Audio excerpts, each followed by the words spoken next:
ಆತ್ಮೀಯ ಸ್ಪರ್ಧಾ ಮಿತ್ರರೇ, welcome to creative IS academy. ನಾನು ಸಿದ್ಧವಾರದ್.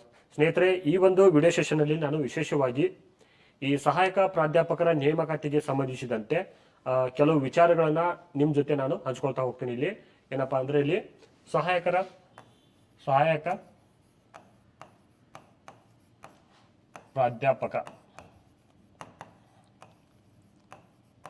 ಪ್ರಾಧ್ಯಾಪಕ ನೇಮಕಾತಿ 2026. ಹೌದು, ಮೊನ್ನೆ ನಮ್ಮ ಉನ್ನತ ಶಿಕ್ಷಣ ಸಚಿವರು ಯಾರು ಸುಧಾಕರ್ ಸರ್ ಏನ್ ಮಾಡಿದ್ರು ಅಂದ್ರೆ, ಕೆಲವು ಮಾಹಿತಿಗಳನ್ನ ಹಂಚ್ಕೊಂಡ್ರು. ಏನು, ನಾವು ಇತ್ತೀಚೆಗೆ ಶೀಘ್ರವಾಗಿ 826 ಸಹಾಯಕ ಪ್ರಾಧ್ಯಾಪಕ ಹುದ್ದೆಗಳನ್ನ ನಾವು ನೇಮಕಾತಿ ಮಾಡ್ಕೊಳ್ತೀವಿ ಅಂತ ಹೇಳಿದ್ರು. ಎಷ್ಟು ಟೋಟಲ್ ಆಗಿ 826 ಹುದ್ದೆಗಳನ್ನ ನಾವು ನೇಮಕಾತಿ ಮಾಡ್ಕೊಳ್ತೀವಿ ಅಂತ ಹೇಳಿದ್ರು. ಹಾಗಾದ್ರೆ ಈ ನೇಮಕಾತಿಗೆ ಸಂಬಂಧಿಸಿದಂತೆ ಕೆಲವು ವಿಚಾರಗಳನ್ನ ನಾನು ನಿಮ್ ಜೊತೆ ಹಂಚ್ಕೊಳ್ತೀನಿ.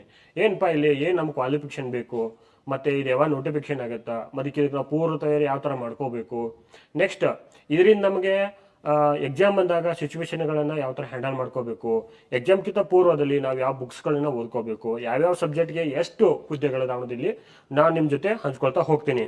ಹೌದು ಸ್ನೇಹಿತರೆ, ಏನಕ್ಕಂದ್ರೆ ನಾವು ಇತ್ತೀಚೆಗೆ ಮೊದಲಿಗೆ ನಾವು ನೋಟಿಫಿಕೇಶನ್ ನೋಡ್ತೀವಿ 2017ರಲ್ಲಿ ನೋಡ್ತೀವಿ ಒಂದು ನೋಟಿಫಿಕೇಶನ್. ಇನ್ನು ಲಾಸ್ಟ್ ಟೈಮ್ ತಗೊಂಡಿದ್ರೆ 2022ರಲ್ಲಿ. 2022ರಲ್ಲಿ ಏನಾಗುತ್ತೆ ಅಂದ್ರೆ, ಕೊನೆಯದಾಗಿ ಅಸಿಸ್ಟೆಂಟ್ ಪ್ರೊಫೆಸರ್ ಹುದ್ದೆಗಳನ್ನ ನೇಮಕಾತಿ ಮಾಡಿದ್ರು. ಇಲ್ಲಿ ಎಷ್ಟು 1242 ಪೋಸ್ಟ್ಗಳನ್ನ ನೇಮಕಾತಿ ಮಾಡಿದ್ರು. ಇವಾಗ ಇರ್ತಕ್ಕಂಥ ಹುದ್ದೆಗಳ ಸಂಖ್ಯೆ ಎಷ್ಟು, 826. ಹಾಗಾಗಿ ಇಲ್ಲಿ ಏನು ಅಸಿಸ್ಟೆಂಟ್ ಪ್ರೊಫೆಸರ್ ನೀವು ಯಾರು ತಯಾರು ಮಾಡ್ತಿರಲ್ಲ, ಸ್ವಲ್ಪ ತುಂಬಾ ಸೀರಿಯಸ್ ಆಗಿರ್ಬೇಕು. ಏನಕ್ಕಂದ್ರೆ ಪ್ರತಿ ವರ್ಷನೂ ಕೂಡ ಅಥವಾ ಪ್ರತಿ ರಿಕ್ರೂಟ್ಮೆಂಟ್ ಕೂಡ ಇರ್ತಕ್ಕಂಥ ಹುದ್ದೆಗಳ ಸಂಖ್ಯೆ ಕಡಿಮೆ ಆಗ್ತಾ ಬರ್ತಾ ಇದೆ. ಮೀನ್ಸ್ ಏನಂದ್ರೆ, ಅಪಾಯಿಂಟ್ ಮಾಡ್ಕೋತಕ್ಕಂಥ ಏನದು ಹುದ್ದೆಗಳಿದಾವಲ್ಲ ಅವುಗಳ ಸಂಖ್ಯೆ ಕಡಿಮೆ ಆಗ್ತಾ ಬರ್ತಾ ಇದೆ. ಇಲ್ಲಿ ನೀವು ಇನ್ ಕೇಸ್ ಏನಾದ್ರೆ ಈ 826ಕ್ಕಿಂತ ಹೆಚ್ಚಿನ ಒಂದು ಪೋಸ್ಟ್ಗಳನ್ನ ಕರೆದಿದ್ರೆ ಸ್ವಲ್ಪ ಮೈ ಮರಿಬಹುದು. ಆದ್ರೆ 826ಕ್ಕಿಂತ ಕಡಿಮೆ ಬರುತ್ತೋ ಚಾನ್ಸಸ್ ಕೂಡ ಇಲ್ಲಿದೆ. ಹಾಗಾಗಿ ಇಲ್ಲಿ ವಿಶೇಷವಾಗಿ ಏನಂತಂದ್ರೆ, ಹ್ಯೂಮ್ಯಾನಿಟಿ ಸಬ್ಜೆಕ್ಟ್ಗಳಿಗೆ ಜಾಸ್ತಿ ಪೋಸ್ಟ್ಗಳಿದಾವೆ, ಬಟ್ ಸೈನ್ಸ್ಗಳಿಗೆ ಕಡಿಮೆ ಐತಿ ಇಲ್ಲಿ. ಸೊ ಹಾಗಾಗಿ ಪೂರ್ವ ತಯಾರಿ ಏನಾಗುತ್ತೆ ಅಂದ್ರೆ ಸ್ವಲ್ಪ ಸ್ಟ್ಯಾಂಡರ್ಡ್ ಆಗಿ ಮಾಡ್ಕೋಬೇಕು. ಮತ್ತಿಲ್ಲ ಅಂದ್ರೆ ಏನಾಗುತ್ತೆ ಅಂದ್ರೆ, ನಾವು ಮೈ ಮರ್ತ ಏನಾಗುತ್ತೆ ಅಂದ್ರೆ, ಕಮಿಂಗ್ ಡೇಸ್ ಅಲ್ಲಿ ನೋಟಿಫಿಕೇಶನ್ ಅನ್ನ ಮಾಡಿದ ತಕ್ಷಣ ನಾವು ಏನದು ಪ್ರಿಪ್ರೇಷನ್ ಸ್ಟಾರ್ಟ್ ಮಾಡಿಬಿಟ್ರೆ ಸೊ ಕಷ್ಟ ಆಗಿಬಿಡುತ್ತೆ. ಏನಕ್ಕಂದ್ರೆ, ನೀವು ಆಲ್ಮೋಸ್ಟ್ ಏನು ಒಂದು KSET ಕ್ವಾಲಿಫೈ ಆಗಿರ್ತೀರಿ, ಇಲ್ಲ NET ಕ್ವಾಲಿಫೈ ಆಗಿರ್ತೀರಿ, ಇಲ್ಲ PhD ಹೋಲ್ಡರ್ ಆಗಿರ್ತೀರಿ. ಈ ಮೂರೊಳಗೆ ನೀವು ಕಡ್ಡಾಯವಾಗಿ ಒಂದನ್ನ ಹೊಂದಿರತಕ್ಕಂಥ ಅರ್ಹತೆನ ಹೊಂದಿರಬೇಕು ನೀವು ಕಡ್ಡಾಯವಾಗಿ. ಹಾಗಾಗಿ ನಿಮ್ಗೆ ನಾನು ಎಕ್ಸ್ಟ್ರಾ ಹೇಳೋದೇನು ಅವಶ್ಯಕತೆ ಇರಲ್ಲ. ಇಲ್ಲಿ ಯಾರು KSET ನೆಟ್ ಮತ್ತು PhD ಕ್ವಾಲಿಫೈಡ್ ಆಗಿರ್ತಿಲ್ಲ ಅಂಥವರಿಗೆ ಮಾತ್ರ ಈ ಹುದ್ದೆ ಒಂದು ದಕ್ಕತಕ್ಕಂಥ ವಿಚಾರ, ನಿಮ್ಗೆ ಆಲ್ರೆಡಿ ಗೊತ್ತಿರ್ತಕ್ಕಂಥ ವಿಚಾರ. ಇಲ್ಲಿ ಯಾವುದೋ BEd ಆಗಲಿ ಬೇರೆ ಯಾವುದೋ ಕ್ವಾಲಿಫಿಕೇಶನ್ ಇರಲ್ಲ. ಏನು ಮಾಸ್ಟರ್ ಡಿಗ್ರಿಯಲ್ಲಿ ನೀವು 50 ಮತ್ತು 55ಕ್ಕಿಂತ ಹೆಚ್ಚಿನ ಒಂದು ಏನು SC ST 50, ಇನ್ನು OBC ಮತ್ತು GM 55ಕ್ಕಿಂತ ಹೆಚ್ಚಿನ ಪರ್ಸೆಂಟೇಜ್ ಪಡೆದುಕೊಂಡಿರಬೇಕು. ಅಂಥವ್ರಿಗೆ ಮಾತ್ರ ಇದು ಎಲಿಜಿಬಿಲಿಟಿ ಕ್ರೈಟೀರಿಯಾ ನೋಡ್ತೀವಿ. ಒಂದು ಮಾಸ್ಟರ್ ಡಿಗ್ರಿಯಲ್ಲಿ 50 ಮತ್ತು 55ಕ್ಕಿಂತ ಹೆಚ್ಚಿನ ಒಂದು ಪರ್ಸೆಂಟೇಜ್ ಹೊಂದಿರಬೇಕು. ನೆಕ್ಸ್ಟ್ KSET ಅಥವಾ NET ಕ್ವಾಲಿಫೈಡ್ ಆಗಿರಬೇಕು, ಇಲ್ಲ PhD ಇರಬೇಕು, ಮೂರೊಳಗೆ ಒಂದಿರಬೇಕು. ಎಕ್ಸ್ಟ್ರಾ ಆರ್ಡಿನರಿ ಇಲ್ಲಿ ಯಾವುದು PhD ಥೀಸಸ್ ಅದು ಇದು ಏನು ನಮಗೆ ಇಲ್ಲಿ ಬೇಕಾಗಿಲ್ಲ. ಸೊ ಇನ್ನು ಇಲ್ಲಿ ನಮ್ಮ ಪೂರ್ವ ತಯಾರಿ ಹೆಂಗಿರಬೇಕು, ಏನು ಮಾಡಬೇಕು, ನೆಕ್ಸ್ಟ್ ಏನಂದ್ರೆ, ಇಲ್ಲಿ ಎಷ್ಟು ಹುದ್ದೆಗಳಿಗೆ ಎಷ್ಟು ಈ ಒಂದು 826ರಲ್ಲಿ ಯಾವ ಸಬ್ಜೆಕ್ಟ್ ಅತಿ ಹೆಚ್ಚು ಒಂದು ಏನು ಅತಿ ಹೆಚ್ಚು ಹುದ್ದೆಗಳಿರ್ತಕ್ಕಂಥ ಸಬ್ಜೆಕ್ಟ್ ಯಾವುದು ಅನ್ನೋದನ್ನ ನಾವು ಇಲ್ಲಿ ನೋಡ್ಕೊತ ಹೋಗೋಣ. ಏನಕ್ಕಂದ್ರೆ, ಕೆಲವು ಹುದ್ದೆಗಳ ಮಾಹಿತಿ ಕೆಲವೊಬ್ರು ಗೊತ್ತಿರಲ್ಲ, ಆದ್ರೂ ಕೂಡ ನಾನು ಒಂದು ಕೆಲವೊಂದು ಮಾಹಿತಿಗಳನ್ನ ಹೇಳ್ತೀನಿ ನಿಮಗೆ. ಇಲ್ಲಿ ಹುದ್ದೆಗಳ ಸಂಖ್ಯೆ ವಿಶೇಷವಾಗಿ ಕಾಮರ್ಸ್ನವ್ರಿಗೆ ಜಾಸ್ತಿ ಐತಿ. ಇಲ್ಲಿ ಏನು ಕಾಮರ್ಸ್ ಒಂದು ಇದಿರ್ತಕ್ಕಂಥ ಅರ್ಹತೆಯನ್ನು ಪಡೆದಿರ್ತಕ್ಕಂಥ KSET ಹೊಂದಿರತಕ್ಕಂಥ ಅಥವಾ NET ಹೊಂದಿರತಕ್ಕಂಥ ವಿದ್ಯಾರ್ಥಿ ಮಿತ್ರರು ಅಥವಾ KSET ಹೋಲ್ಡರ್ಗಳಿಗೆ ಅತಿ ಹೆಚ್ಚು ಮಾಹಿತಿಗಳನ್ನು, ಅತಿ ಹೆಚ್ಚು ಹುದ್ದೆಗಳನ್ನು ನೋಡ್ತೀವಿ. ಇಲ್ಲಿ ಯಾವುದು ಕಾಮರ್ಸ್ಗೆ ಎಷ್ಟಿದೆ, 826ರಲ್ಲಿ ನಾನು ಹೆಚ್ಚು ಯಾವ ಸಬ್ಜೆಕ್ಟ್ ಇದೆ ಅಂತ ಮಾತ್ರ ಹೇಳ್ತೀನಿ. ಕಾಮರ್ಸ್ ಸಬ್ಜೆಕ್ಟ್ ಎಷ್ಟೈತಿ ಇಲ್ಲಿ, ಟೋಟಲ್ 190 ಐತಿ ಇಲ್ಲಿ. ಇನ್ನು ಸೆಕೆಂಡ್ ಹೈಯೆಸ್ಟ್ ಇರೋದು ಯಾವುದಿಲ್ಲಿ, 111 ಪೋಸ್ಟು ಎಕನಾಮಿಕ್ಸ್. ಹೌದಾ, 111 ಆದ್ಮೇಲೆ ಇನ್ನು ಥರ್ಡ್ ಹೈಯೆಸ್ಟ್ ಇರ್ತಕ್ಕಂಥ ಸಬ್ಜೆಕ್ಟ್ ಯಾವುದು, 103 ಹಿಸ್ಟ್ರಿ. ಇದಾದಮೇಲೆ ಫೋರ್ತ್ ಹೈಯೆಸ್ಟ್ ಇರೋದು ಪೊಲಿಟಿಕಲ್ ಸೈನ್ಸ್ ಎಷ್ಟು 92 ಪೋಸ್ಟ್ಗಳು. ಸೊ ಇಷ್ಟು 4 ಒಂದು ಅತಿ ಹೆಚ್ಚು ಏನು ಹುದ್ದೆಗಳಿರ್ತಕ್ಕಂಥ ಸಬ್ಜೆಕ್ಟ್ಗಳು ಯಾವುದಂದ್ರೆ ಒಂದು ಕಾಮರ್ಸು, ಇನ್ನೊಂದು ಎಕನಾಮಿಕ್ಸು, ಇನ್ನೊಂದು ಹಿಸ್ಟ್ರಿ, ಇನ್ನೊಂದು ಪೊಲಿಟಿಕಲ್ ಸೈನ್ಸ್. ಇಷ್ಟು ಇನ್ನು ರಿಮೈನಿಂಗ್ ಸಬ್ಜೆಕ್ಟ್ಗಳು ತುಂಬಾ ಕಡಿಮೆ ಇದ್ದಾವೆ. ಇನ್ನು ಕನ್ನಡ ಕೂಡ ಜಾಸ್ತಿ ಐತಿ ಇಲ್ಲಿ ನೋಡ್ತೀವಿ ನೋಡಿ. ಇಲ್ಲಿ ಕನ್ನಡ ಎಷ್ಟು 98 ಐತಿ. ಆಮೇಲೆ ಇಂಗ್ಲಿಷ್ ಕೂಡ ಜಾಸ್ತಿ ಐತಿದು 86. ಇಂಗ್ಲಿಷ್ ಎಷ್ಟು 86 ಇಷ್ಟು 86. ಆಮೇಲೆ 45 ಇರ್ತಕ್ಕಂಥದ್ದು ಯಾವುದು ಸೋಷಿಯಾಲಜಿ ನೋಡ್ರಿ. ಇಲ್ಲಿ ಆರ್ಟ್ಸ್ ಸಬ್ಜೆಕ್ಟ್ ಇದ್ದವ್ರಿಗೆ ಮಾತ್ರ ಜಾಸ್ತಿ ಐತಿ ಇಲ್ಲಿ. ಸೋಷಿಯಾಲಜಿ ಎಷ್ಟು 45. ಸೊ ಆರ್ಟ್ಸ್ ಬ್ಯಾಕ್ಗ್ರೌಂಡ್ ಇದ್ದವ್ರಿಗೆ ಮಾತ್ರ ಜಾಸ್ತಿ ಸಬ್ಜೆಕ್ಟ್ಗಳನ್ನ ನಾವಿಲ್ಲಿ ನೋಡ್ತಾ ಬರ್ತೀವಿ. ಇನ್ನು ಮ್ಯಾಥ್ಸ್ ಸೈನ್ಸ್ ಅವ್ರದ್ದು 42 ಪೋಸ್ಟ್ಗಳಿದಾವೆ ಇಲ್ಲಿ, 42 ಪೋಸ್ಟ್ಗಳು. ಇನ್ನು ರಿಮೈನಿಂಗು ಬೆಳವಣಿಗೆ ಎಷ್ಟು ಇರ್ತಕ್ಕೆ. ಇನ್ನು ಕೆಮಿಸ್ಟ್ರಿ ಎಷ್ಟೈತಿ 36 ಇಲ್ಲಿ, 36 ಪೋಸ್ಟ್ಗಳು ನೋಡ್ತೀವಿ ಇಲ್ಲಿ, ಹೌದಾ. ಇನ್ನು ರಿಮೈನಿಂಗ್ 25ಕ್ಕಿಂತ ಕಡಿಮೆ ಇರ್ತಕ್ಕಂಥ ವಿಚಾರ ನೋಡ್ತೀವಿ. ಇನ್ನೊಂದಿದೆ ಇಲ್ಲಿ ಫಿಸಿಕ್ಸ್ ಎಷ್ಟೈತೆ ಅಂದ್ರೆ 41 ಪೋಸ್ಟ್. ಸೊ ಇಲ್ಲಿ ರಿಮೈನಿಂಗ್ ಸಬ್ಜೆಕ್ಟ್ದವ್ರಿಗೆ ತುಂಬ ಕಡಿಮೆಗಳಿದಾವೆ. ಸೊ ರಿಮೈನಿಂಗ್ ಸಬ್ಜೆಕ್ಟ್ದವ್ರು ಏನು ಮಾಡ್ಬೇಕಂದ್ರೆ ಜಾಸ್ತಿ ಫೋಕಸ್ ಮಾಡಬೇಕು. ಯಾವ ಥರ ಫೋಕಸ್ ಮಾಡ್ಬೇಕಂದ್ರೆ ಸಾಧ್ಯ ಆದ ಮಟ್ಟಿಗೆ ಸೈನ್ಸ್ ಬ್ಯಾಕ್ಗ್ರೌಂಡ್ ಇದ್ದವ್ರಿಗೆ ತುಂಬ ಕಡಿಮೆ ಪೋಸ್ಟ್ಗಳನ್ನ ನಾವು ನೋಡ್ತಾ ಬರ್ತೀವಿ ಇಲ್ಲಿ. ಇನ್ನು ಆರ್ಟ್ಸ್ ಬ್ಯಾಕ್ಗ್ರೌಂಡಲ್ಲಿ ವಿಶೇಷವಾಗಿ ಹಿಸ್ಟ್ರಿ ಹೈಯೆಸ್ಟ್ ಐತಿ, ಎಕನಾಮಿಕ್ಸ್ ಹೈಯೆಸ್ಟ್ ಐತಿ, ಪೊಲಿಟಿಕಲ್ ಸೈನ್ಸ್ ನೋಡ್ತೀವಿ, ಇನ್ನು ಕನ್ನಡ ನೋಡ್ತೀವಿ, ಜನರಲ್ ಆಗಿ ಇಂಗ್ಲೀಷ್ ನೋಡ್ತೀವಿ. ಸೊ ಅಸಿಸ್ಟೆಂಟ್ ಪ್ರೊಫೆಸರ್ ನೇಮಕಾತಿಯಲ್ಲಿ ವಿಶೇಷವಾಗಿ ಆರ್ಟ್ಸ್ ಬ್ಯಾಕ್ಗ್ರೌಂಡ್ ಹೊಂದಿರತಕ್ಕಂಥ ಆರ್ಟ್ಸ್ಗೆ ಹೆಚ್ಚಿನ ಒಂದು ಆದ್ಯತೆಯನ್ನು ಈ ರಿಕ್ರೂಟ್ಮೆಂಟಲ್ಲಿ ಕೊಟ್ಟವ್ರೆ. ಸೈನ್ಸ್ ಇರ್ತಕ್ಕಂಥ ಒಂದು ಬ್ಯಾಕ್ಗ್ರೌಂಡ್ ಅವ್ರಿಗೆ ಸ್ವಲ್ಪ ಕಡಿಮೆ ಆದ್ಯತೆ ಸಿಕ್ಕಿದ್ದನ್ನು ನಾವು ಇಲ್ಲಿ ನೋಡ್ತೀವಿ. ಸೊ ಹಾಗಾಗಿ ನಾ ಏನು ಹೇಳ್ತಾ ಇದ್ದೀನಿ ಅಂದರೆ ನೋಟಿಫಿಕೇಶನ್ ಆದ ನೋಡ್ರಿ. ಇತ್ತೀಚಿನ ದಿನಗಳಲ್ಲಿ ಏನು ಈ ಪ್ರಸನ್ನ ಸರ್ ಏನು ಬಂದಾರಲ್ಲ, ಪ್ರಸನ್ನ ಸರ್ ಬಂದಾದ್ಮೇಲೆ ಕೆಇಎ ನೋಟಿಫಿಕೇಶನ್ ಮತ್ತು ಎಕ್ಸಾಮು ಮತ್ತು ರಿಸಲ್ಟ್ ತುಂಬ ಫಾಸ್ಟಾಗಿ ಬರ್ತಿತ್ತು ಇಲ್ಲಿ. ಏನು ಎಕ್ಸಾಮ್ ಏನು ನೋಡ್ರಿ, ಉದಾಹರಣೆ ಹೇಳ್ಬೇಕಂದ್ರೆ ಈಗ ಒಂದು ಯಾವುದೋ ನೋಟಿಫಿಕೇಶನ್ ಆಗ್ತಾರೆ, ಅದಕ್ಕೆ 90 ಡೇಸ್ ಒಳಗೆ ಅವ್ರು ಏನು ಮಾಡ್ತಿದ್ದಾರೆ ಅಂದ್ರೆ ನಮ್ಗೆ ರಿಸಲ್ಟ್ ಕೊಡ್ತಿದ್ದಾರೆ. ಏನು ಕೆಇದವರು 90 ಡೇಸ್ ಒಳಗೆ ರಿಸಲ್ಟ್ ಕೊಡ್ತಿದ್ದಾರೆ. So in case assistant professor ನಿಮ್ಗೆ ಉದಾಹರಣೆ ನಾನು ಹೇಳ್ಬೇಕಂದ್ರೆ ಏಪ್ರಿಲಲ್ಲಿ ಆಗತ್ತಂತ ಅನ್ಕೊಳ್ಳಿ. ಉದಾಹರಣೆಗೆ ಡೇಟ್ ಒಂದು ಅಪ್ರಾಕ್ಸಿಮೇಟೆಡ್ ಡೇಟ್ ಇದು ಏಪ್ರಿಲ್ ಅಲ್ಲ ಮೇ ಅಲ್ಲಿ ನನ್ನ ಒಂದು ಅನಿಸಿಕೆ ಪ್ರಕಾರ ಪಕ್ಕ ಆಗಿ ಆಗತ್ತಾ. ಈ 2 ತಿಂಗಳಲ್ಲಿ ಮೇ ಆದ್ಮೇಲೆ ನೋಡ್ರಿ, ಮೇ, ಜೂನ್, ಜುಲೈ, ಆಗಸ್ಟ್ 100% ನೋಡಿ ಸರ್. ಏನು ಆಗಸ್ಟ್ ವಿದಿನ್ 90 ಡೇಸ್ ಒಳಗೆ ಅವರು ಎಕ್ಸಾಮ್ ಮಾಡ್ತಾರೆ. ಅಪ್ಲಿಕೇಶನ್ ಹಾಕಕ್ಕೆ ಎಷ್ಟು ಕೊಡ್ತಾರೆ ಅಂದರೆ ನಿಮಗೆ 30 ಡೇಸ್ ಕೊಡ್ತಾರೆ ಮಿನಿಮಮ್. 30 ಡೇಸ್ ಆದಮೇಲೆ 60 ಡೇಸ್ ಕೊಡ್ಬೇಕು ಅನ್ನೋದು ಓದೋಕ್ಕೆ. ಏನು 30 ಡೇಸ್ ಅಪ್ಲಿಕೇಶನ್ ಹಾಕಕ್ಕೆ ಕೊಟ್ಟಿರ್ತಾರೆ ನಿಮಗೆ. ಆಮೇಲೆ 60 ಡೇಸ್ ಜಸ್ಟ್ ನೀವು ಪ್ರಿಪ್ರೇಷನ್ ಕೊಡ್ತಾರೆ ಅವರು. ನಿಮ್ಗೆ 90 ಡೇಸ್ ಆದಮೇಲೆ ಎಕ್ಸ್ಟ್ರಾ ಏನಾದ್ರು 10 ಡೇಸ್ ಕೊಟ್ಟರೆ ಒಂದು 100 ಡೇಸಲ್ಲಿ ಎಕ್ಸಾಮನ್ನು ಮುಗಿಸೇ ಬಿಡ್ತಾರೆ. ಯಾಕಂದರೆ ಕೆಇದವರು ತುಂಬ ಫಾಸ್ಟಾಗಿ ಇತ್ತೀಚಿನ ದಿನಗಳಲ್ಲಿ, ಮೊದಲಿನ ಬೇಡ, ಇತ್ತೀಚಿನ ದಿನಗಳಲ್ಲಿ ನಾವು ಯಾವ ರಿಕ್ರೂಟ್ಮೆಂಟಿಂದ ನೋಡ್ತಾ ಇದ್ದೀವಿ ಅಂದರೆ ವಿ ಎ ಒ ಅಂದರೆ ವಿಲೇಜ್ ಅಕೌಂಟೆಂಟ್ ಆಫೀಸರ್ಸ್ ಬಂತಲ್ಲ, ಅಲ್ಲಿಂದ ನಾವು ನೋಡ್ತಾ ಇದ್ದೀವಿ ಕೆಇದವರು ಸಿಕ್ಕಾಪಟ್ಟಿ ಫಾಸ್ಟಾಗಿ ಪ್ರೊಸೆಸನ್ನು ಮಾಡ್ತಿದ್ದಾರೆ. KPSC ಥರ ಆಮೆಗತೆ ಯೋಗನ ಮಾಡ್ತಿಲ್ಲ ಇವರು. ಬಟ್ ಕೆಇದವರು ಯಾವ ಥರ ಮಾಡ್ತಾರೆ ಅಂದರೆ ದಿ ಬೆಸ್ಟ್ ರಿಕ್ರೂಟ್ಮೆಂಟ್ ಮಾಡ್ತಿದ್ದಾರೆ, ತುಂಬ ಟ್ರಾನ್ಸ್ಪರೆನ್ಸಿಯಾಗಿ ಮಾಡ್ತಿದ್ದಾರೆ. ಸೊ ಹಾಗಾಗಿ ನನ್ನ ಒಂದು ಈ ಆ್ಯಕ್ಚುಲಿ ಹೇಳ್ಬೇಕಂದ್ರೆ ನಾನು ಕೂಡ ಅಸಿಸ್ಟೆಂಟ್ ಪ್ರೊಫೆಸರ್ಗೆ ರೆಡಿ ಆಗ್ತಾ ಇದ್ದೀನಿ. ನನ್ನ ಸಬ್ಜೆಕ್ಟ್ ಬಂದು ಹಿಸ್ಟ್ರಿ ಸ್ನೇಹಿತರೆ. ನನ್ನ ಕ್ವಾಲಿಫಿಕೇಶನ್ ಬಂದು NET ಮತ್ತು KCET. ನಾನು ಕೂಡ ಹಿಸ್ಟ್ರಿ ಓದ್ತಾ ಇದ್ದೀನಿ. ಇದರಲ್ಲಿ ಯಾಕೆ ನಿಮ್ಗೆ ಹೇಳ್ತಾ ಇದ್ದೀನಿ ಅಂದರೆ ಪ್ರಿಪ್ರೇಷನ್ ಅಂತ ಜಾಸ್ತಿ ಇರ್ಬೇಕು ನಮ್ಮಲ್ಲಿ ಇಲ್ಲಿ. ಮತ್ತು ಸೂಕ್ಷ್ಮವಾಗಿರ್ತಕ್ಕಂಥ ನಾವು ವಿಚಾರನ ಅಂಡರ್ಸ್ಟ್ಯಾಂಡ್ ಮಾಡ್ಕೋಬೇಕು. ಮತ್ತು ಈಗ ನೋಡಿ, ಈಗ ಹಿಸ್ಟ್ರಿ ಸಬ್ಜೆಕ್ಟ್ ಅಂದರೆ ಈಗ ನಾವು ancient, medieval, modern, Karnataka history, research method, next world history ಮತ್ತು ಹಿಸ್ಟೋರಿಯೋಗ್ರಾಫಿ ಇಷ್ಟೆಲ್ಲ ಓದ್ಕೋತೀವಿ. ಬಟ್ ಇಂಗ್ಲೀಷ್ ಲಿಟ್ರೇಚರ್ದವರು, ಕನ್ನಡ ಲಿಟ್ರೇಚರ್ದವರು ಏನಾಗುತ್ತಾರೆ, ಅವ್ರು ಸಿಲೆಬಸ್ ಸಿಕ್ಕಾಪಟ್ಟೆ ವಾಸ್ಟ್ ಇದೆ ಇಲ್ಲಿ. ಸೊ ಹಾಗಾಗಿ ಈ ಕನ್ನಡ ಮತ್ತು ಇಂಗ್ಲೀಷ್ ಇರ್ತಕ್ಕಂಥ ಸಹಾಯಕ ಪ್ರಾಧ್ಯಾಪಕ ಏನು ಆಗ್ಬೇಕು ಅನ್ಕೊಂಡಿದ್ರೆ ನೀವು ಜಾಸ್ತಿ ಪ್ರಯತ್ನ ಮಾಡ್ಬೇಕಾಗತ್ತೆ. ನನ್ನ ಒಂದು ವೈಯಕ್ತಿಕವಾಗಿರ್ತಕ್ಕಂಥ ವಿಚಾರ ನಾನು ನಿಮ್ಮ ಮುಂದೆ ಹೇಳಕ್ಕೆ ಇಚ್ಛಪಡ್ತೀನಿ. ಏನು ಅಂದರೆ ಸಾಧ್ಯ ಆದ ಮಟ್ಟಿಗೆ ನಿಮ್ಮ ಒಂದು ಪ್ರಿಪ್ರೇಷನ್ ಹಂತ ಸ್ವಲ್ಪ ಜಾಸ್ತಿ ಆಗಲಿ ಅಂತ ನನ್ನ ಬಯಕೆ. ಹೌದಾ? ಸೊ ನಮ್ಮ ಹಿಸ್ಟ್ರಿ ವಿಷಯಕ್ಕೆ ಸಂಬಂಧಪಟ್ಟಂಗೆ ನಾನು ಕೆಲವು ಮಾಹಿತಿಗಳನ್ನು ಇಲ್ಲಿ ಹಂಚ್ಕೋತಾ ಇದ್ದೀನಿ. ಲಾಸ್ಟ್ ಟೈಮ್ ನಾನು 2022ರಲ್ಲಿ ಏನಾಯ್ತಂದ್ರೆ ಅಸಿಸ್ಟೆಂಟ್ ಪ್ರೊಫೆಸರ್ ಎಕ್ಸಾಮ್ ಬರೆದ್ನಿ. ಅಲ್ಲಿ ಕೂಡ ನಾನು ಅಪಾಯಿಂಟ್ ಆಗಲಿಲ್ಲ. ನನ್ನ ವೈಯಕ್ತಿಕ ಕಾರಣಗಳಿಂದಾಗಿ, ನಾನು ಏನೋ ಒಂದು ಸಣ್ಣ ಮಿಸ್ಟೇಕ್ದಿಂದಾಗಿ ಸೊ ನಾನೇನಂತೂ ಅಪಾಯಿಂಟ್ ಆಗಲಿಲ್ಲ. ಬಟ್ ಥಿಂಗ್ ಏನಂದರೆ ಇಲ್ಲಿ ನಮ್ಗೆ ಮಾರ್ಕ್ಸ್ ಎಷ್ಟು ಇರ್ತಾವೆ ನೋಡೋಣ. ಟೋಟಲ್ ಆಗಿ 300 ಮಾರ್ಕ್ಸ್ಗಳನ್ನು ನೋಡ್ತೀವಿ ನಾವು ಇಲ್ಲಿ. ಟೋಟಲ್ ಆಗಿ 300 ಮಾರ್ಕ್ಸ್ಗಳನ್ನು ನೋಡ್ತೀವಿ. ಸೊ ಇಲ್ಲಿ ಏನಾಗುತ್ತೆ ಅಂದ್ರೆ 250 ಮಾರ್ಕ್ಸ್ ಏನಾಗುತ್ತೆ ಅಂದ್ರೆ ನಮ್ಗೆ ಇಲ್ಲಿ ಸಬ್ಜೆಕ್ಟ್ ಬರುತ್ತೆ ಇಲ್ಲಿ. ಇನ್ನು ಎಲ್ಲ ಸಬ್ಜೆಕ್ಟ್ ಇರುತ್ತೆ ಇಲ್ಲಿ, ಅಂದರೆ ಆಪ್ಷನಲ್ ಸಬ್ಜೆಕ್ಟ್ ನಮ್ಮದು, ಆಪ್ಷನಲ್ ಸಬ್ಜೆಕ್ಟು. ಇನ್ನು 50 ಮಾರ್ಕ್ಸ್ ಏನಿರುತ್ತೆ ಅಂದ್ರೆ ಇಲ್ಲಿ ಈ ಜಿ ಕೆ ಇರುತ್ತೆ ಇಲ್ಲಿ. ಸೊ ನಮ್ಗಿರ್ತಕ್ಕಂಥ ಮಾಹಿತಿ ಟೋಟಲ್ ಮಾರ್ಕ್ಸ್ ಅಷ್ಟು ಇದು. ಇನ್ನು 2 ಪೇಪರ್ ಇರ್ತಿಲ್ಲಿ. ಈ 2 ಪೇಪರಲ್ಲಿ ಒಂದು ಕಡ್ಡಾಯ ಕನ್ನಡ ಇರುತ್ತಿಲ್ಲಿ, ಇನ್ನೊಂದು ಏನಿರುತ್ತೆ ಅಂದ್ರೆ ಇವು ಎಲಿಜಿಬಲ್. ಜಸ್ಟ್ ಇದು ನೀವೆಲ್ಲರೂ ಪಾಸ್ ಹಾಕಿರಿ, ಇದ್ರ ಬಗ್ಗೆ ಏನು ಚಿಂತೆ ಮಾಡಕ್ಕೆ ಹೋಗ್ಬೇಡ್ರಿ. ಆದರೆ ಏನು ಸಮಸ್ಯೆನೂ ಇರೋಂಗಿಲ್ಲ. ಎಲಿಜಿಬಲ್ ಕನ್ನಡ, ಎಲಿಜಿಬಲ್ ಇಂಗ್ಲೀಷ್ ಏನು ಅವಶ್ಯಕತೆನೂ ಬೀಳಂಗಿಲ್ಲ. ಬಟ್ ಥಿಂಗ್ ಏನಂದ್ರೆ ನಮ್ಗೆ ಅಪಾಯಿಂಟ್ಮೆಂಟ್ ಹಿಡ್ತಕ್ಕಂಥ ಮಾರ್ಕ್ಸ್ ಎಷ್ಟಂದ್ರೆ 300 ಮಾರ್ಕ್ಸು. 300 ಮಾರ್ಕ್ಸಲ್ಲಿ ಲಾಸ್ಟ್ ಟೈಮ್ ನಾವು ಎಲ್ಲ ಕೆಟಗರಿಗಳು ನೋಡ್ತಾ ಇದ್ದೀನಿ.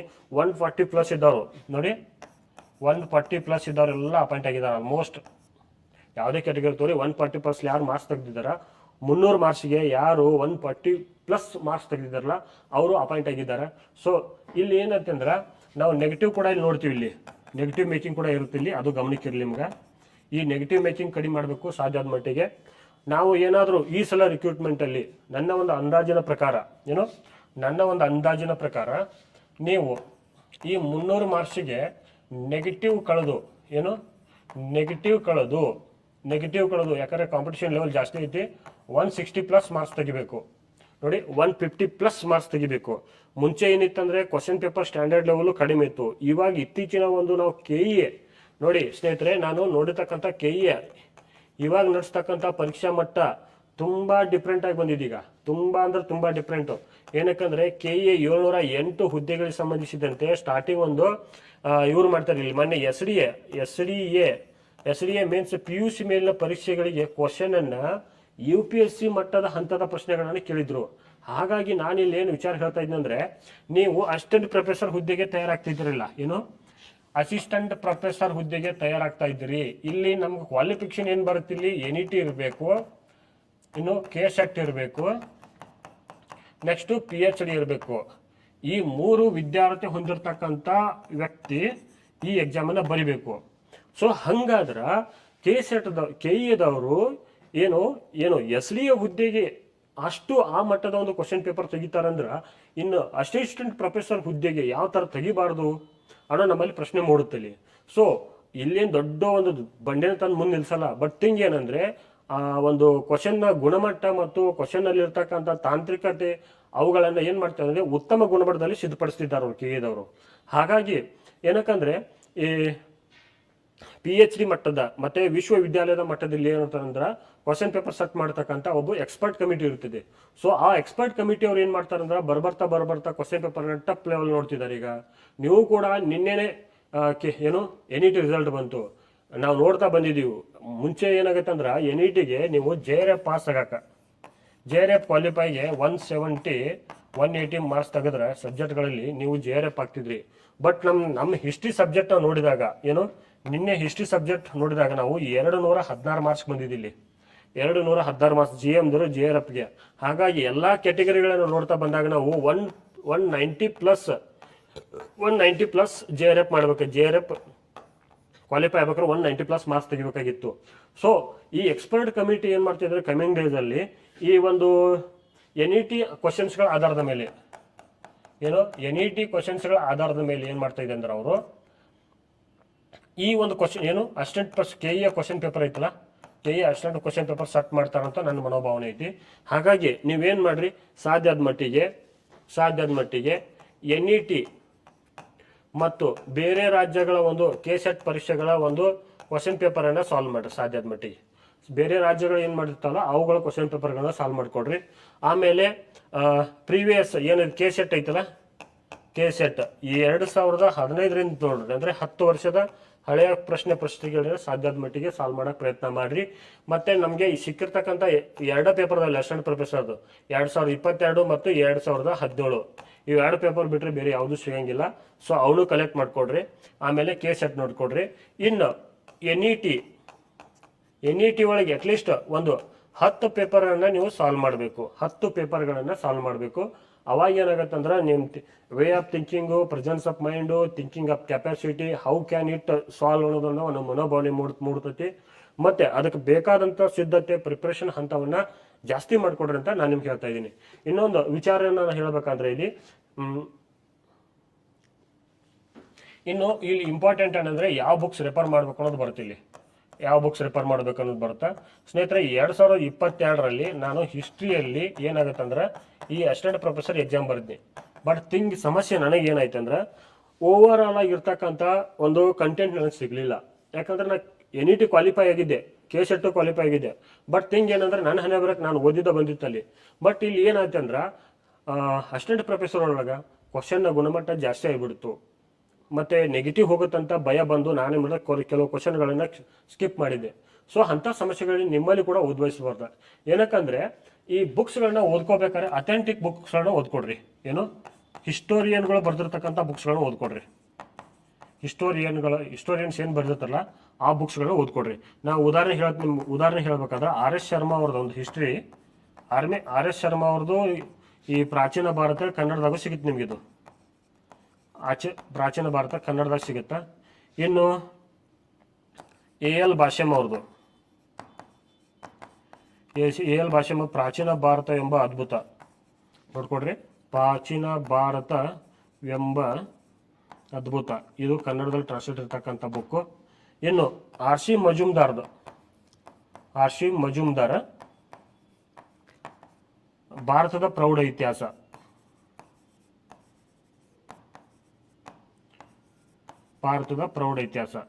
ಒಂದು ಸಬ್ಜೆಕ್ಟ್ ಉದಾಹರಣೆ ಹೇಳ್ತಾ ಇದ್ದೀನಿ ಯಾವ ಬುಕ್ಸ್ ಈ ತರ ಓದ್ಬೇಕು ಅನ್ನೋದನ್ನ.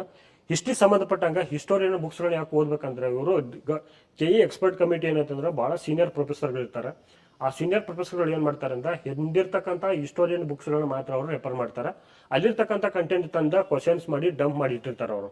ಸೊ ನಾವೇನ್ ಮಾಡ್ತಾ ಇದ್ದೀವಿ ಅಂದ್ರೆ ಇತ್ತೀಚೆಗೆ ಈ ಕಾಂಪಿಟೇಟಿವ್ ಎಕ್ಸಾಮ್ ಸಂಬಂಧಪಟ್ಟಂತ ಪರೀಕ್ಷೆಗಳನ್ನ ಓದಿರ್ತಕ್ಕಂಥ ಲೆಕ್ಚರ್ಸ್ಗಳ ಬುಕ್ಸ್ಗಳನ್ನ ಓದ್ತಾ ಇದ್ದಾರೆ ಅವರು.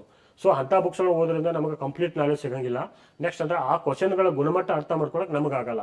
ಹಾಗಾಗಿ ನಾನೇನೋ ಸಜೆಷನ್ ಕೊಡೋದಂದ್ರೆ ಸಾಧ್ಯದ ಮಟ್ಟಿಗೆ ಏನ್ ಮಾಡ್ರಿ, ಹಿಸ್ಟೋರಿಯನ್ ಬರೆದಿರ್ತಕ್ಕಂಥ ಅಥವಾ ದಿ ಬೆಸ್ಟ್ ಆಥರ್ಗಳು ಬರೆದಿರ್ತಕ್ಕಂಥ ಆಥರ್ ಬುಕ್ಸ್ಗಳನ್ನು ಮಾತ್ರ ಇಲ್ಲಿ ಏನ್ ಮಾಡ್ರಿ ಅಂದ್ರೆ ರೆಫರ್ ಮಾಡ್ರಿ.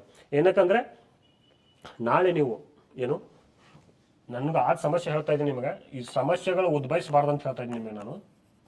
ಸಮಸ್ಯೆಗಳು ಏನಾಗ್ತಾವಂದ್ರೆ KE ಒಳಗೆ ಏನು ಮಾಡ್ತಾರಂದ್ರೆ ಅವರು ಎಕ್ಸ್ಪರ್ಟ್ ಕಮಿಟಿ ಫೈನಲ್ ಅಂತಾರೆ. ಅವರು ಏನು ಎಕ್ಸ್ಪರ್ಟ್ ಕಮಿಟಿ ಏನು ಕೊಟ್ಟರು ಎಕ್ಸ್ಪರ್ಟ್ ಕಮಿಟಿ ಫೈನಲ್ ಅಂತಾರೆ.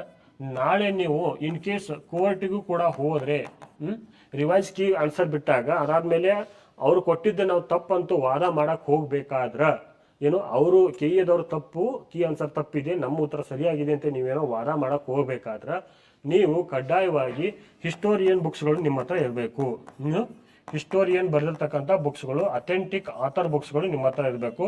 ಆ ಕಂಟೆಂಟ್ ಮಾತ್ರ ವ್ಯಾಲಿಡ್ ಆಗುತ್ತೆ ಇಲ್ಲಿ.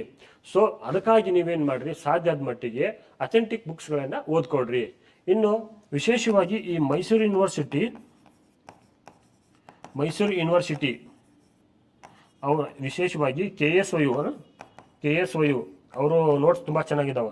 ಆ ಪುಸ್ತಕಗಳನ್ನು ಕೂಡ ನೀವು ಓದ್ಕೋಬಹುದು. ಏನಕ್ಕಂದ್ರೆ ಅದು ಗೌರ್ಮೆಂಟ್ ಅಥೆಂಟಿಕ್ ಆಗುತ್ತಾ. ನಾವು ಏನದು ರಿವೈಸ್ ಕೀ ಆನ್ಸರ್ ಇದ್ದಾಗ ಮತ್ತೆ ಅದಕ್ಕೆ ನಾವು ಅಬ್ಜೆಕ್ಷನ್ ಮಾಡಕ ಆ ಸೋರ್ಸ್ ಅನ್ನ ಬಳಸ್ಕೋಬಹುದು. ಸಾಧ್ಯ ಆದ ಮಟ್ಟಿಗೆ ಗೌರ್ಮೆಂಟ್ ಮತ್ತು ಹಿಸ್ಟೋರಿಯನ್ ಬರೆದಿರ್ತಕ್ಕಂಥ ಪುಸ್ತಕಗಳನ್ನು ಮತ್ತು ಸ್ಟ್ಯಾಂಡರ್ಡ್ ಆಥರ್ ಬುಕ್ಸ್ ಗಳನ್ನ ಓದ್ಕೊಡ್ರಿ. ಅದು ಎಲ್ಲಿ ಹೆಲ್ಪ್ ಆಗುತ್ತೆ ನಿಮ್ಗೆ ಹೇಳಿ, ರಿವೈಸ್ ಕೀ ಆನ್ಸರ್ ಬಿಟ್ಟಿರ್ತಾರಲ್ಲ ಅಥವಾ key answer wrong key answer ಬಿಟ್ಟಾಗ ಅದ್ ನಿಮ್ಗೆ ಅಬ್ಜೆಕ್ಷನ್ ಹಾಕಕ್ಕೆ ಹೆಲ್ಪ್ ಆಗುತ್ತೆ. ಅದು ರಾಂಗ್ ಕೀ ಆನ್ಸರ್ ಬಿಟ್ಟಾಗ ಅಬ್ಜೆಕ್ಷನ್ ಹಾಕಕ್ಕೆ ಹೆಲ್ಪ್ ಆಗುತ್ತೆ ನಿಮ್ಗೆ. ಸೊ ಈ ಒಂದು ವಿಚಾರ ನೆನ್ಪಿಟ್ಕೊಡ್ರಿ. ಸೊ ಸಾಧ್ಯ ಆದ ಮಟ್ಟಿಗೆ ಏನ್ ಮಾಡ್ರಿ, ಅಥೆಂಟಿಕ್ ಆಥರ್ಗಳ ಬುಕ್ಸ್ಗಳನ್ನ ಓದ್ಕೊಡ್ರಿ. ಇನ್ನು ನೆಕ್ಸ್ಟ್ ನಾವು ಇಲ್ಲೇನ್ ಮಾಡಬೇಕು, ನೆಕ್ಸ್ಟ್ ಕ್ವಶನ್ ಪೇಪರ್ನ ಕಲೆಕ್ಟ್ ಮಾಡ್ಕೊಡ್ರಿ. ಇನ್ನು ಕ್ವಶನ್ ಪೇಪರ್ ಆದ್ಮೇಲೆ GK ಪಾರ್ಟಲ್ಲಿ ನೋಡ್ಕೊಳ್ಳೋಣ. GK ಪಾರ್ಟಲ್ಲಿ ನಮ್ಗೆ ಇರ್ತಕ್ಕಂಥ ಮಾರ್ಕ್ಸ್ ಎಷ್ಟು, ಒಟ್ಟು 50 ಮಾರ್ಕ್ಸ್ ಇರ್ತಾವೆ. ಇಲ್ಲಿ ಕೂಡ ನೆಗೆಟಿವ್ ಇರ್ತೈತಿ, ನೆನಪಿರ್ಲಿ ನಿಮ್ಗೆ. ಸೊ ನೀವು ಇಲ್ಲಿ ನಿಮ್ಮ ಟಾರ್ಗೆಟ್ ಏನಿರ್ಬೇಕಂದ್ರೆ ಮಿನಿಮಮ್ 30 ಮಾರ್ಕ್ಸ್ ನೀವು ತಗೋಬೇಕು. ಇಲ್ಲಿ ನೆಗೆಟಿವ್ ಹೋಗಿ ಅಪಾಯಿಂಟ್ ಆಗ್ಬೇಕಾದ್ರೆ ಮಿನಿಮಮ್ 30 ಮಾರ್ಕ್ಸ್ ಇರ್ಬೇಕು ನಿಮಗೆ. ಅಂದ್ರೆ ನಿಮ್ಗೆ ಇನ್ ಕೇಸ್ ಎಲ್ಲಿ ಸಬ್ಜೆಕ್ಟ್ ಒಂದು 2-3 ಕ್ವಶನ್ ಮಿಸ್ ಆದ್ರೂ ಕೂಡ ಜಿ ಕೆ ಎಲ್ ಮಾರ್ಕ್ಸ್ ಜಾಸ್ತಿ ಬಂದ್ರೆ ಹೆಲ್ಪ್ ಆಗುತ್ತೆ. ನಿಮ್ ಇದ್ರ ಮೇಲೆ ಹೋಗುತ್ತೆ. ಮಿನಿಮಮ್ 30 ಇರಬೇಕು. ಮ್ಯಾಕ್ಸಿಮಮ್ ನನ್ನ ಪ್ರಕಾರ ಒಂದು 40 ತನಕ ಪ್ರಯತ್ನ ಮಾಡ್ರಿ. ಆ ಒಂದು ಪ್ರೆಸೆನ್ಸ್ ಆಫ್ ಮೈಂಡ್ ಏನು ಅಷ್ಟೇನು ವರ್ಕೌಟ್ ಆಗಲ್ಲ, ಯಾಕಂದ್ರೆ ನೆಗೆಟಿವ್ ಇರುತ್ತೆ. ನಾವು ಯಾಕಂದ್ರೆ ಸಬ್ಜೆಕ್ಟ್ ಮೇಲೆ ಜಾಸ್ತಿ ಫೋಕಸ್ ಮಾಡಿದಾಗ ಏನಾಗುತ್ತೆ ಜಿ ಕೆ ಓದೋದು ಕಡಿಮೆ ಇರುತ್ತೆ. ಸಾಧ್ಯದ ಮಟ್ಟಿಗೆ ಏನು ಮಾಡ್ರಿ ಜಿ ಕೆನು ಕೂಡ ಓದ್ಕೊಡ್ರಿ. ಏನಕ್ಕಂದ್ರೆ 50 ಮಾರ್ಕ್ಸ್ ಭಾಳ ಅಂದ್ರೆ ಭಾಳ ಇಂಪಾರ್ಟೆಂಟ್ ಆಗುತ್ತೆ ನಮ್ಗೆ ಇಲ್ಲಿ. ಸೊ ಇನ್ನು ಜಿ ಕೆ ಏನು ಓದಬೇಕು ಏನು ಓದಬಾರ್ದು ಅಂತ ನಾನು ನಿಮ್ಗೆ ಜಾಸ್ತಿ ಹೇಳಕ್ ಹೋಗಲ್ಲ. ಏನಕ್ಕಂದ್ರೆ ಆಲ್ರೆಡಿ ಕಾಂಪಿಟೇಟಿವ್ ಓದ್ಬಿಟ್ಟಿರ್ತೀರಿ ನೀವು. ಹಿಸ್ಟ್ರಿ ಆಗಲಿ, ಕಾನ್ಸ್ಟಿಟ್ಯೂಷನ್ ಆಗಲಿ, ಎಕನಾಮಿಕ್ಸ್ ಆಗಲಿ, ಸೈನ್ಸ್ ಆಗಲಿ, ಎನ್ವಿರಾನ್ಮೆಂಟ್ಸ್ ಆಗಲಿ, ಮೆಂಟಲ್ ಎಬಿಲಿಟಿ ಆಗಲಿ, ಕರೆಂಟ್ ಅಫೇರ್ಸ್ ಆಗಲಿ, ಮತ್ತೆ ನ್ಯಾಷನಲ್ ಇಂಟರ್ನ್ಯಾಷನಲ್ ಇವೆಂಟ್ಗಳಲ್ಲಿ, ನ್ಯಾಷನಲ್ ಇಂಟರ್ನ್ಯಾಷನಲ್ ಏನದು ಕಾನ್ಫರೆನ್ಸ್ಗಳಾಗಲಿ, ಮತ್ತೆ ವಿಶ್ವಸಂಸ್ಥೆ ಅಂತ ಅಂತಾರಾಷ್ಟ್ರೀಯ ಸಂಸ್ಥೆಗಳು ಕೂಡ ನಿಮ್ಗೆಲ್ಲ ಗೊತ್ತಿರುತ್ತಾ. ಸೊ ಅಂತ ವಿಚಾರಗಳನ್ನ ಜಿ ಕೆ ಎಲ್ ಕೂಡ ಕೇಳ್ತಾರೆ ಅವರು. ಸೊ ಅದ್ರ ಮೇಲೆ ಫೋಕಸ್ ಇರಲಿ. ಮತ್ತೆ ಕರೆಂಟ್ ಅಫೇರ್ಸ್ ಸಂಬಂಧಪಟ್ಟಂಗೆ ಒಂದು 5ರಿಂದ 6 ಕ್ವಶನ್ ಫಿಕ್ಸ್ ಇರುತ್ತಲ್ಲಿ. ಅಂದ್ರೆ ಒಂದು ಯಾವುದೋ ಒಂದು ಪರೀಕ್ಷೆ ನಡೀತಾರೆ, ಒಂದು 10%, 100ಕ್ಕೆ 10%, ಈ 100 ಪ್ರಶ್ನೆ ಇದ್ರೆ ಅದ್ರೊಳಗೆ 10 ಪ್ರಶ್ನೆ ಕರೆಂಟ್ ಅಫೇರ್ಸ್ ಇದ್ದೇ ಇರುತ್ತೆ. ಹಾಗಾಗಿ ಇಲ್ಲಿ ಕೂಡ 50ಕ್ಕೆ ಮಿನಿಮಮ್ 5ರಿಂದ 6 ಪ್ರಶ್ನೆಗಳನ್ನ ಅವರು ಕರೆಂಟ್ ಅಫೇರ್ಸ್ ಕೇಳ್ತಾರೆ. ಅದು ಕೂಡ ನಿಮ್ಮ ಗಮನದಲ್ಲಿರಲಿ. ಸೊ ಇಷ್ಟು ವಿಚಾರಗಳನ್ನ ಇವತ್ತು ನಿಮ್ಮ ಮುಂದೆ ನಾನು ಹಂಚ್ಕೊಂಡಿದ್ದೀನಿ.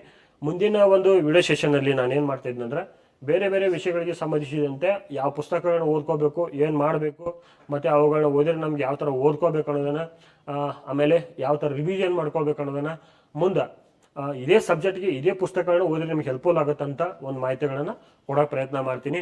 ಹಾಗೆ ಕ್ರಿಯೇಟಿವ್ ಐ ಎಸ್ ಅಕಾಡೆಮಿ ಚಾನಲ್ನ ಸಬ್ಸ್ಕ್ರೈಬ್ ಮಾಡ್ಕೊಡ್ರಿ, ಮತ್ತೆ ಬೆಲ್ ಬಟನ್ ಒತ್ತಿ, ಮತ್ತೆ ನಮ್ಮ ಮುಂಬರುವ ಒಂದು ನೋಟಿಫಿಕೇಶನ್ಗಳು ನಿಮ್ಗೆ ಸಿಗ್ತಾವೆ.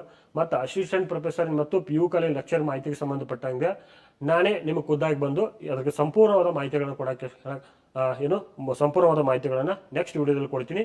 ಈ ಒಂದು ವಿಡಿಯೋ ನೋಡೋದಕ್ಕಾಗಿ ನಿಮ್ಮೆಲ್ಲರೂ ಕೂಡ ಧನ್ಯವಾದಗಳು. ಶುಭ ದಿನ.